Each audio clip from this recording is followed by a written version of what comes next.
హుస్నాబాద్ నియోజకవర్గంలోని 3 జిల్లాల్లో ఉన్న 7 మండలాల్లో వేసవికాలం దృష్ట్యా తాగునీటికి ఎలాంటి ఇబ్బందులు లేకుండా జాగ్రత్త చర్యలు తీసుకోవాలని సిద్దిపేట, కరీంనగర్, హన్మకొండ జిల్లాల అడిషనల్ కలెక్టర్లు, జిల్లా, మండల స్థాయి అధికారులు, పంచాయతీ సెక్రటరీలతో సమీక్ష సమావేశం ఏర్పాటు చేశారు.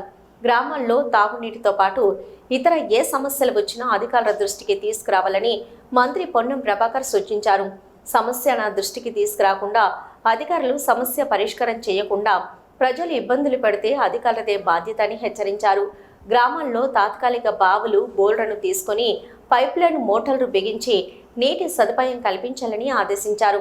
నియోజకవర్గంలోని వివిధ మండలాల్లోని ఏ గ్రామంలో ఏ సమస్యలు ఉన్నాయని, మంచినీటి సమస్యలు కాకుండా రోడ్లు, ఇతర ఏ సమస్యలు ఉన్నాయని ఆరా తీశారు. గ్రామాల్లో ఉన్న సమస్యలపై ఇప్పటికే ఉన్న ప్రొసీడింగ్స్ ను 3 రోజుల్లో క్లియర్ చేస్తామని, తర్వాత సమస్యలు తలెత్తకుండా చూస్తామని, ఎలకతుర్తి మండలం దామర గ్రామంలో మంచినీటికి ఇబ్బందులు ఉండడం, ధర్మసాగర్ నుంచి దామర పైప్ లైన్ వేయడానికి మంత్రి పొన్నం ప్రభాకర్ తక్షణమే 20 లక్షలు మంజూరు చేశారు. ఆర్డబ్ల్యూఎస్ సమస్యలపై టోల్ ఫ్రీ నెంబర్కి కాల్ చేసి సమస్యపై ఫిర్యాదు చేయాలన్నారు. నవాబ్పేటలో వాగులో ఉన్న బావి నుంచి పైప్ లైన్ కోసం నిధులు మంజూరు చేస్తామని హామీ ఇచ్చారు. గ్రామాల్లో పంచాయతీ సెక్రటరీ, మండల అధికారులు, జిల్లా అధికారులు, ఏఈ, డిఈ, ఈఈ, ఎస్సీలందరూ సమన్వయం చేసుకోవాలని సూచించారు. ప్రభుత్వం ప్రతిష్టాత్మకంగా చేపట్టిన ఇందిరమ్మ ఇళ్లు నియోజకవర్గానికి 3500 ఇళ్లు మంజూరయ్యాయని, ఇందిరమ్మ ఇళ్ల లబ్ధిదారుల ఎంపిక పారదర్శకంగా జరగాలని ఆదేశించారు. ప్రతి గ్రామానికి ఇందిరమ్మ ఇల్లు రావాలన్నారు. ఇల్లు లేని పేదలకు మొదటి ప్రాధాన్యత కల్పించాలని, ఇందులో రాజకీయ ప్రభావం ఉండదన్నారు. త్వరలోనే లబ్ధిదారుల ఎంపిక పూర్తి చేసి ఇళ్ల నిర్మాణాలు చేపట్టేలా వారికి సహకరించాలని సూచించారు. ఉగాది నుంచి రాష్ట్ర ప్రభుత్వం రేషన్ షాపుల ద్వారా సన్నబియ్యం పంపిణీ చేస్తున్నట్లు తెలిపారు. లబ్ధిదారులకు ఖచ్చితంగా సన్నబియ్యం పంపిణీ చేయాలని, దొడ్డు బియ్యం కలపడం, ఇప్పటికే ఉన్న దొడ్డు బియ్యం ఇవ్వడం లాంటివి చేయవద్దని సూచించారు. కొత్త రేషన్ కార్డుల పంపిణీ ప్రక్రియకు ఎంపిక ప్రాసెస్ వేగంగా పూర్తి చేయాలని సూచించారు.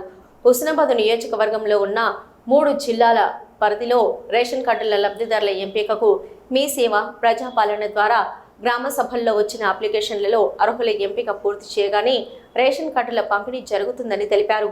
వరి ధాన్యం కొనుగోలు విషయంలో అధికారులు రైతులకు ఇబ్బందులు లేకుండా అప్రమత్తంగా ఉండాలని సూచించారు. అధికారులు సమన్వయం చేసుకుని కొనుగోలు ప్రక్రియ జరిపారు. అయితే అధికారులు సమన్వయం చేసుకొని కొనుగోలు ప్రక్రియ జరగాలి. ఇక అధిక తూకం వేస్తే చర్యలుంటాయి. ప్రతి కొనుగోలు కేంద్రం వద్ద వాటర్, లైటింగ్ ఏర్పాటు చేసుకోవాలన్నారు. రాష్ట్ర ప్రభుత్వం యువతకు ఉపాధి అవకాశాలు మెరుగుపరచడానికి ప్రతిష్టాత్మకంగా తీసుకొస్తున్న రాజు యువ వికాసం గ్రామ స్థాయి వరకు వెళ్లాల్సింది. ఎస్సీ, ఎస్టీ, బీసీ, మైనారిటీలకు అర్హులైన వారికి కుల వృత్తులు ఆర్థికంగా అభివృద్ధి చెందడానికి 50,000 నుంచి 4 లక్షల వరకు ఆర్థిక సాయం చేయడానికి ఇప్పటికే అప్లికేషన్లు ప్రారంభమయ్యాయి. దీనిని గ్రామాల్లో పెద్ద ఎత్తున ఉపయోగించుకునేలా అవగాహన కల్పించాలని సూచించారు. నియోజకవర్గంలో ఉన్న ఈజీఎస్ పనులు వేగంగా పూర్తి చేయాలని ఆదేశించారు. రాష్ట్ర ప్రభుత్వం 2 లక్షల రైతు రుణమాఫీ, 200 యూనిట్ల ఉచిత విద్యుత్, 500కి గ్యాసు, సన్నవడ్లకు బోనస్ అందిస్తున్నామని తెలిపారు. ఒక హుస్నాబాద్ నియోజకవర్గంలోని 250 కోట్ల రూపాయలు రుణమాఫీ జరిగిందన్నారు. సమీక్ష సమావేశంలో కరీంనగర్, సిద్దిపేట, హన్మకొండ 3 జిల్లాల అడిషనల్ కలెక్టర్లు, మండల అధికారులు, హుస్నాబాద్ అన్ని గ్రామాల పంచాయతీ సెక్రటరీలు పాల్గొన్నారు. రెవెన్యూ పరంగా ఉండే వాళ్ళంతా కొంత స్పెషల్ ఆఫీసర్స్ మండలాల ఉగాది పండుగ కానీ మరి లాంచ్ చేయాల్సి వస్తుంది. దానికి సంబంధించి ముందు రోజే కొంత బ్యానర్ కట్టి రేపటి నుంచి ఇస్తున్నామని చెప్పా. ఏదో కొత్త సన్నబయ్యం అనేది ఇక బయటికి రీసైకిల్ కాదు, ఎట్లయినా ఇంటికి వాడుకుంటారు కదా.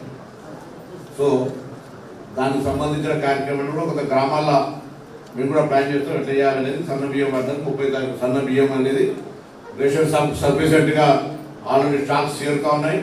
ఎక్కడ కూడా ఊళ్ళలో దొడ్డు బియ్యం ఇవ్వకుండా ఉన్నాయి, కొంత వాపస్ డిసిషన్ అయ్యాక సన్న బియ్యం పంపిణీ అయ్యే విధంగా సక్రమంగా చూడమని చెప్పి కూడా సందర్భంగా రేషన్ కార్డుల ప్రక్రియ కూడా తొందరగా స్టార్ట్ అవుతుంది.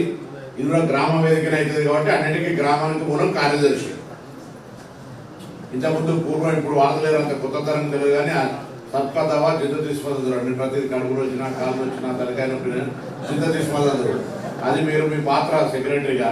సో మేము కూడా అట్లనే రేషన్ కార్డుకు సంబంధించి అయినా, సన్న బియ్యంకి అయినా, ప్రొక్యూర్మెంట్కి అయినా, ప్యాడీ ప్రొక్యూర్మెంట్ స్టార్ట్ అవుతుంది. మళ్ళీ ఎక్కడ కూడా అధిక తూకం సంబంధించి ఇష్యూ రావద్దు.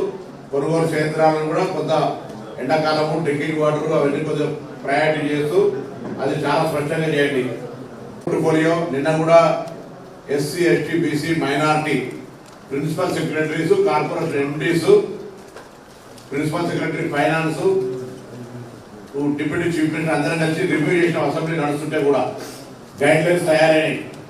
50,000 రూపాయల స్కీమ్ 100% కంప్లీట్ గా సబ్సిడీస్, ₹1,00,000 దాంట్లో 90% సబ్సిడీ, ₹1,00,000 పైన దాంట్లో 2,00,000 వరకు 80%, దాని తర్వాత 70% సబ్సిడీ 2 lakhs to 4 lakhs.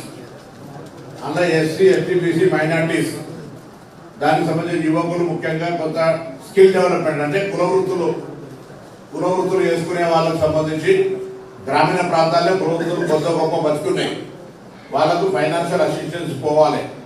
ఊర్లో ప్రతి ఇదే సేవట్లనే విలేజ్ లెవెల్లో సెలక్షన్ ప్రాసెస్ అప్లికేషన్ పెట్టించి వాళ్ళందరినీ తీసుకునే ప్రయత్నం చేద్దాం. సో మీరు ఆర్డబ్ల్యూఎస్ సంబంధించి ఒక పని, సన్న బియ్యం సంబంధించి 2వ పని, ఇందిరా మహిళలకు సంబంధించి 3వ పని, రాజీవ్ యువ వికాసం సంబంధించి 4వ పని, అదేవిధంగా ధాన్యం కొనుగోలు సంబంధించి 5 పనులు. ఈ 5 పనులకు సంబంధించి కొంత ప్రాధాన్యత తీసుకోండి.